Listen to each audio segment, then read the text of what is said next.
ఎవరి అంచనాలు వాళ్ళవే. ఎవరికాళ్ళు ఇద్దరు కూడా 100 సీట్లే దాడతాయి అని చెప్తారు. కాబట్టి ఇప్పుడు ఆ సీట్లు ఎన్నని చెప్పి దాన్ని ప్రభావితం చేసే ప్రయత్నం మనం చేయొద్దు.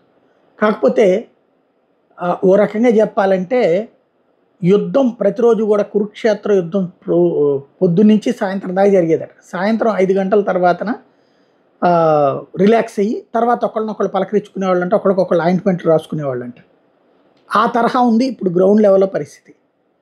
నాయకులు ఒకళ్ళకొకళ్ళు మాట్లాడుకుంటున్నారు. మామూలు ఎంత మహాశత్రుత్వం ఉన్నటువంటి వాళ్ళు కూడా నువ్వు ఈ ఏరియాలో ఇచ్చుకొని నేను ఈ ఏరియాలో ఇచ్చుకుంటా, మాదైపోయాక మీరు అటు వెళ్ళండి అని చెప్పుకుంటున్నారు స్థానిక నాయకత్వాలు. ఎందుకంటే ఇప్పుడు ఇవాళ చూడండి ఎంత కాంప్రమైజింగ్ నేచర్ ఉంటుందో.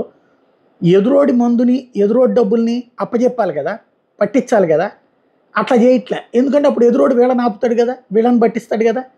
అది జరిగిందంటే ఎదురు డబ్బులు పెట్టకపోతే ఇతను ఆపిచ్చాడని తెలిస్తే రేపు పొద్దున ఇతనికి అది మైనస్ అవుతుంది. అవతల డబ్బులు ఇవ్వకపోయినా గెలిచేస్తాడు, ఇదిగో వాళ్ళు ఇస్తుంటే ఆపుతున్నారు.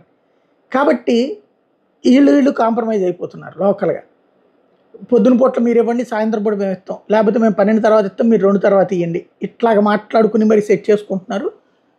ఫైనల్గా పంపిణీ కథలైతే నడుస్తున్నాయి. సీట్లకు సంబంధించిన లెక్కలు అవన్నీ కూడా పోల్ మేనేజ్మెంట్ పూర్తయ్యి రేపు ఓట్లు అయిపోయిన తర్వాత కానీ ఏమి కనబడదు.